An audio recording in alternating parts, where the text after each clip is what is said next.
publica, according to Wikipedia, is translated to public affair and is the root of the word republic.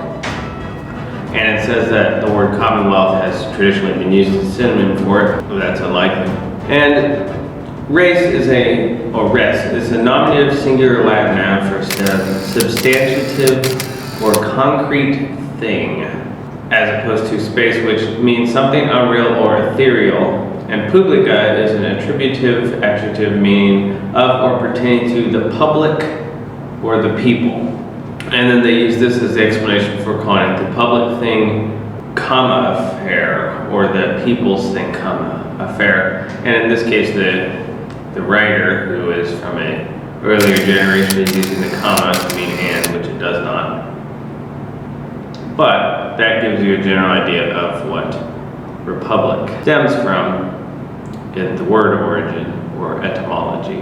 However, in the Scandinavian cultures and tradition, what some might refer to as the Viking, we find a simple example of this public thing, and that's when we look at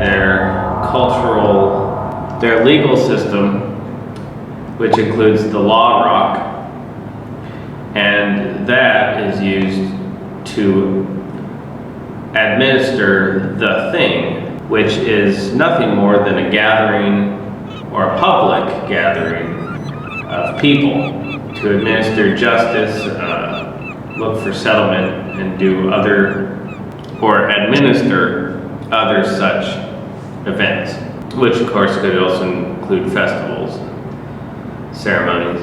And then historically, in other cultures, this was done in the village square, where festivals take place today, but few legal proceedings, or if any, are ever held, or law proceedings.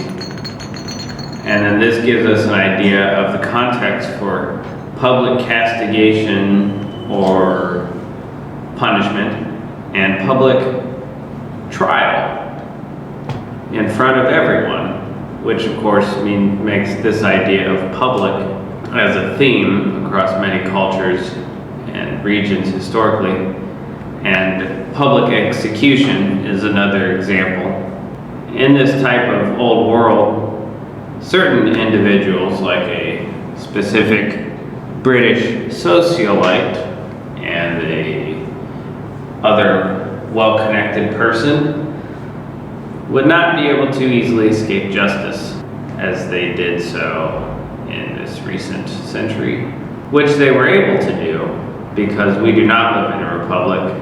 Instead, we live in a corporatocracy where business and financial interests are upheld over the public good, and these are run by a select group of people or boards of directors, and no matter how much they add the word public to something, it will never be so, because financial interests are involved. And while the law rock is an old idea, it can always be reinstated.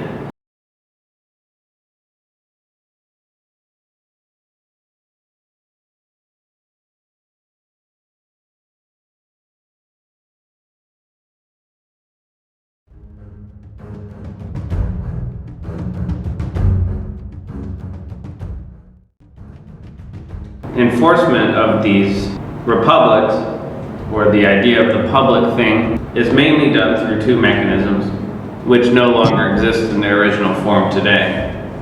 One of these can be seen in the village marshal and the other within the militia. Now, we are taught many different things about these groups, but let's examine them further.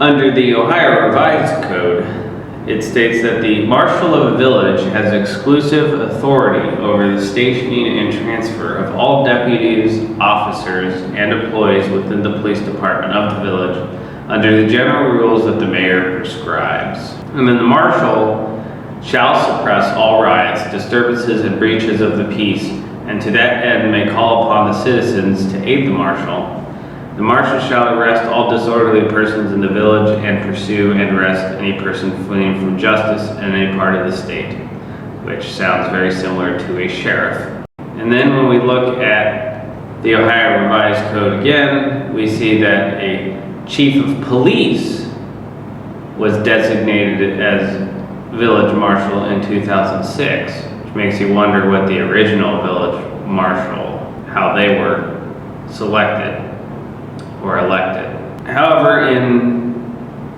Lewis F. Burns's Osage Indian Customs and Myths, we find an explanation of where the idea of a village marshal comes from. Quote, "The little old men carefully outlined the duties and powers of the chiefs.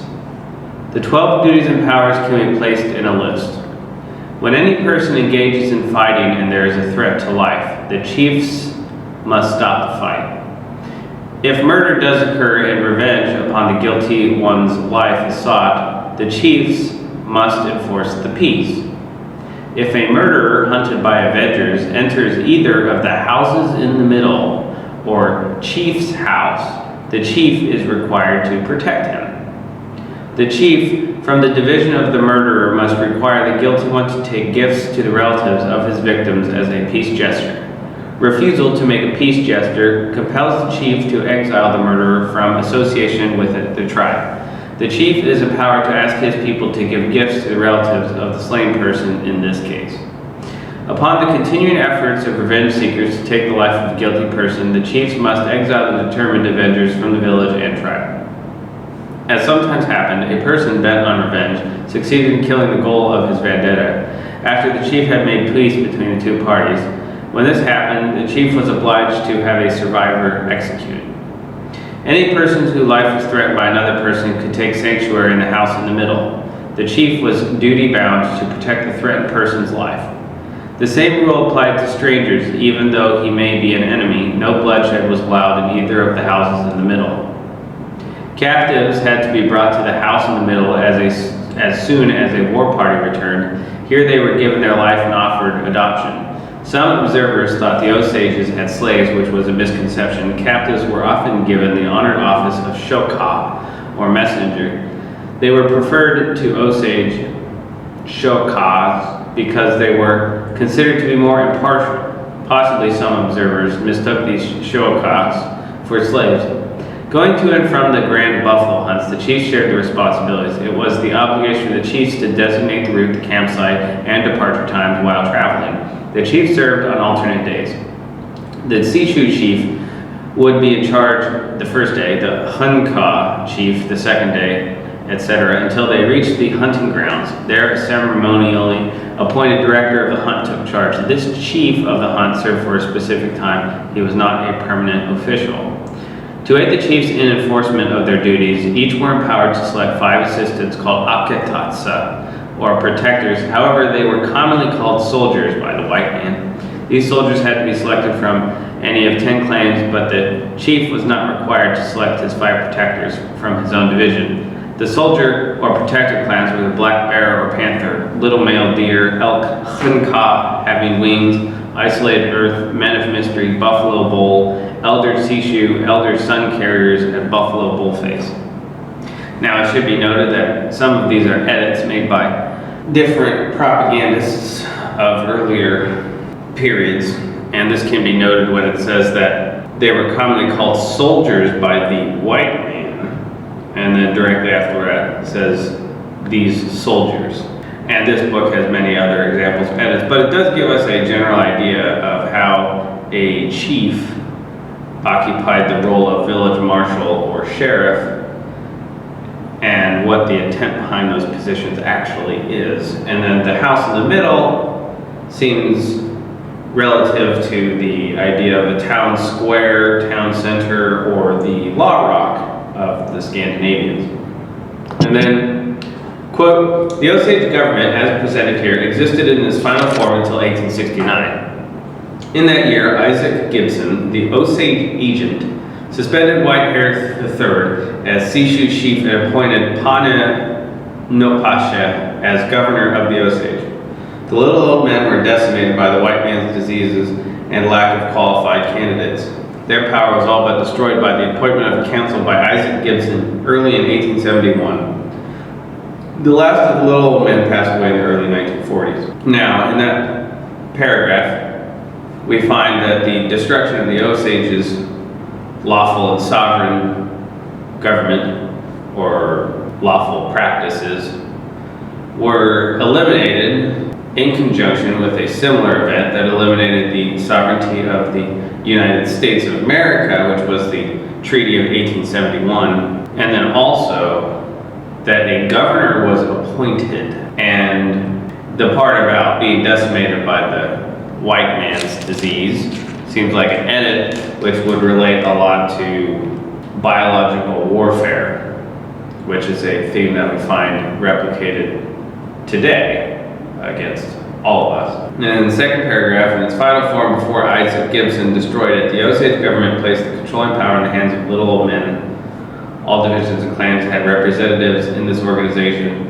Achievements rather than votes determined representation. Therefore, clans that produced outstanding warriors, scholars, statesmen, and priests were better represented than the clans that neglected to properly educate their young. It was a government of the elite, but admission to the elite was open to all men who excelled according to Osage ideals. Now, that last paragraph certainly has a lot of edits in it and propagandization, but this passage explains much.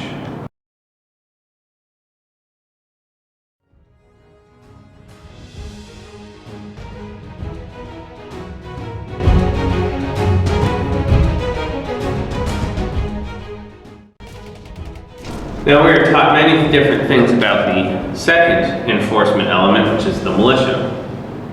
And most are either incomplete or incorrect, such as with the National Guard, which we are taught is an element of the militia, conveniently controlled by a certain ruling class as they see themselves.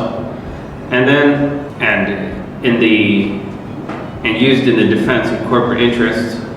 Remember, the enthusiast groups, or what might be called militia groups, are also taught to us as being the militia. Of course, then there's the idea of the citizen militia. But in all of these forms, any current militia is but a shadow of the past concept. And then in Wikipedia, again, it says that the militia of the United States, as defined by the U.S. Congress, now that's the corporate ruling body, has changed over time. Now it says during colonial America, all able-bodied men of a certain age range were members of the militia, depending on each colony's rule. That's a generalization that would definitely take some more explanation, which they won't do. And then it says individual towns formed local independent militias for their own defense, which is also incomplete and in some cases incorrect. And then the rest is just propagandist garbage, but it does say today it's defined by the Militia Act of 1903, and it says that there are two classes of militia. It says that an organized militia, which includes the state defense forces, the National Guard, and naval militia. Of course, all three of those would be very far from the intended idea of what a militia actually is.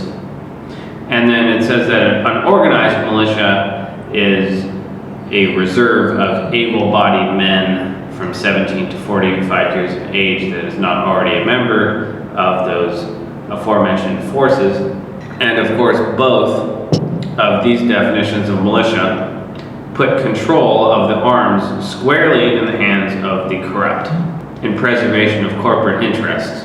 And in the second part, it says, quote, beginning in the late 20th century, some militias, in particular officially recognized and sanctioned militias of a government, act as professional forces while still being part-time or on-call organizations. For instance, the members of the United States National Guard units are considered professional soldiers as they are trained to the same standards as their full-time active duty counterparts are. Now, from my own experience, I can say that that is not true and definitely written by somebody who has either no experience or is a member of the National Guard and feels inferior to the active duty military members. Of course, those two bodies are very different. And then it says militias thus can be either military or paramilitary, which is misleading.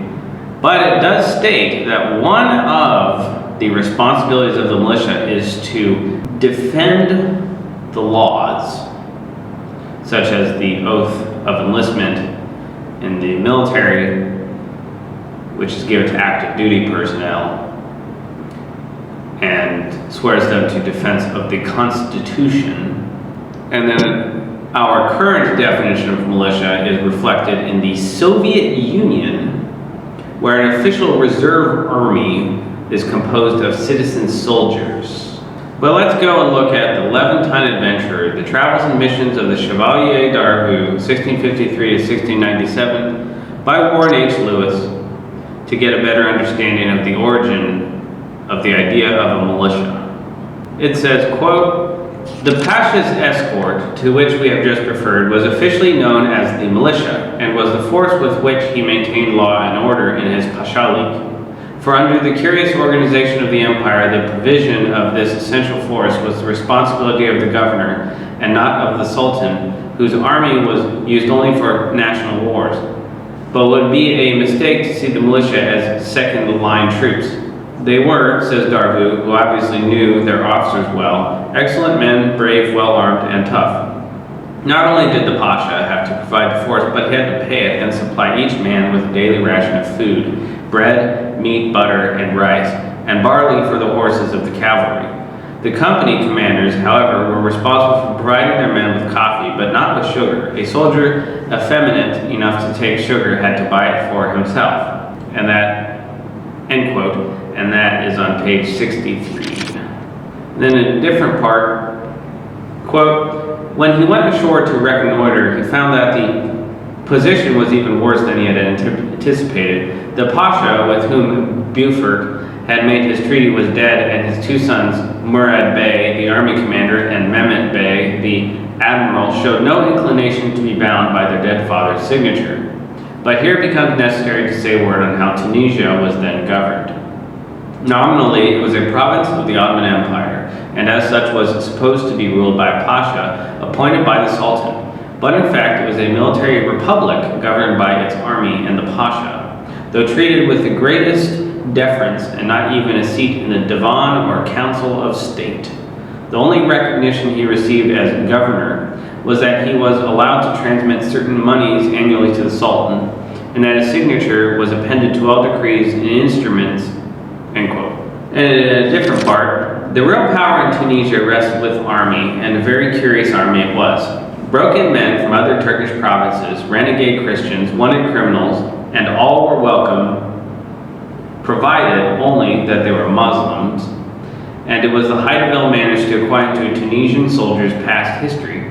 Promotion was by seniority, and any man could aspire to become Aga, or colonel commanding the force, and ex officio president of the Divan, in which every soldier had a vote.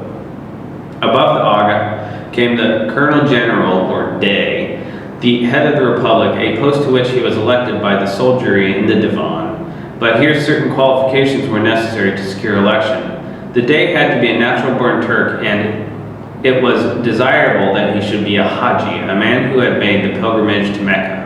Once elected, a Dey does absolutely as he pleases, and his powers of life and death," end quote. And in a different portion, quote, "Thankless and troublesome though his experience had been, Darvou had found time for his favorite relaxations, sightseeing and fact collecting. Of the government of Algiers he had acquired only too intimate a knowledge during his visit, and was, he found, merely an exaggerated version of that of Tunis, on which indeed it had been modeled. But this was a fairly recent innovation, and formerly Algiers, like most other Turkish provinces, had been a pashalik. Whether Algiers had been favored with an exceptionally greedy succession of pashas, or whether the Algerians were ungovernable, is not clear, but quite a number of its pashas had incurred the resentment of the militia, which had then revolted and conveyed the offender to the fortress on the hilltop, where they brayed him alive. And it is perhaps unnecessary to state that our Darvou undertook the steep climb up to the fortress to inspect the pestle and mortar with which the correction was administered. But there came a time when the Divan, tired of liquidating pashas, decided to set up a completely new form of government. Though the Sultan was allowed to save his face by continuing to appoint a pasha, who, like his confrère of Tunis, was a mere rubber stamp. Under the new system, the head of state was given only the modest title of Aga or Colonel, but as all the real power remained with the Divan, it proved no more satisfactory government than that of the pashas. After 4 Agas had been murdered in less than 12 years, there was another palace revolution and yet another model government. This time the head of state was to be a Dey, as in Tunis. What its sponsors hoped to gain by this change is not all clear, as the Divan remained the legislative body and its composition was unaltered. It still consisted of an indeterminate number of officers and soldiers, whose ranks were now augmented by adding ex officio, the 24 senior captains of the militia, and it continued to be, as it had always been, an assembly so irrational and tumultuous that it was never easy to discover which motions had been rejected and which carried. One imagines that the Dey must have shown the same reluctance to election as was manifested by some of the later Roman emperors, for his was one of the most dangerous posts in the world.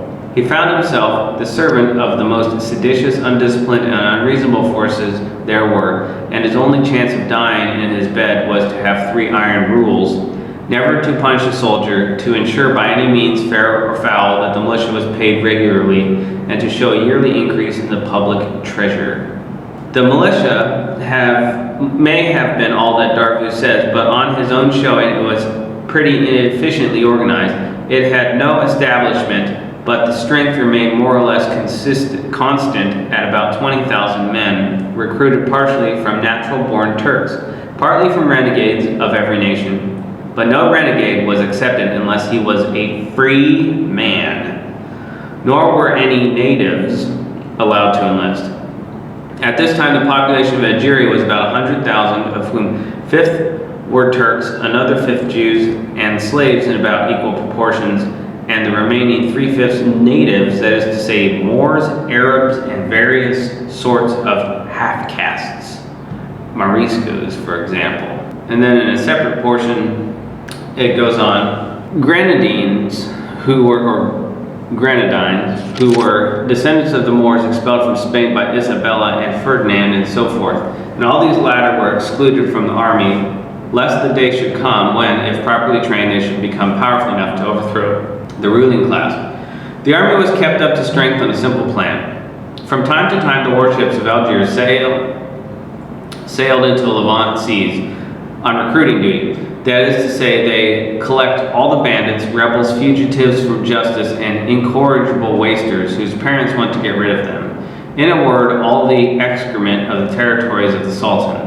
This is the material from which is built the militia, the Senate, and the Divan of Algiers. By the standards of the time, conditions of service in the Algerian militia were not bad. Free rations and quarters with commencing pay of 5 shillings a month were provided, and in addition, the soldier was at liberty to follow what trade he pleased in his spare time. If a man died leaving male children, these, even if feeding at the breast, were at once put on the payroll at the same rate as their dead father, and this was continued until they themselves were old enough to serve. On active service, pay at the rate of 10 shillings a month was issued, and the soldier could reckon on drawing double pay for at least a couple of months every year, for it took the whole militia to collect the annual taxes, and this duty ranked as active service. There was one strange rule about pay, which I have never heard of in any other army, ancient or modern, namely that the rate depended solely on the length of service without considerations of rank. It rose by yearly increments to a maximum of 50 shillings a month, and to whatever height a man rose, there was no further increase. But every man, Turk, renegade, or wastrel, was eligible for election to the highest offices of the state. The submerged 3/5 of the population, the native section, who had no voice in affairs, were assuredly not the most honest or tranquil of citizens. The Moors and the Christian slaves supplied most of the criminal element, but for the latter there was some excuse, for their conditions of life were harder than those of their brethren in Tunisia." End quote. Now, this gives us a basis and context to lead us into the idea of why it was ascribed, "we the people," in the Constitution of the United States, and why it is listed that we hold these truths to be self-evident, that all men are created equal, that they are endowed by their Creator with certain unalienable rights, or unalienable rights. And in the Second Amendment, where it states that a well-regulated militia